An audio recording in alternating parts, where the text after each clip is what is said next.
Magandang araw mga ka-Equinarians, mga Inday!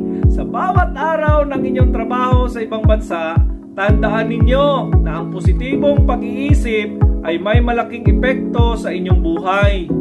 Ang bawat sakripisyo at pagsusumikap ninyo ay nagdadala ng magandang bagay sa hinaharap. Kapag tinanggap ninyo ang bawat araw ng may ngiti at pag-asa, makakamtan ninyo ang tagumpay na inyong pinapangarap. Huwag kalimutan na ang mga positibong pananaw ay nagsisilbing susi sa magandang kapalaran. Maging inspirasyon kayo sa inyong sarili at sa iba. Patuloy lang sa pag-asa at tiyaga. Ang kinabukasan ay tiyak magbibigay sa inyo ng magandang gantimpala. Maraming salamat! Mabuhay kayo! God bless!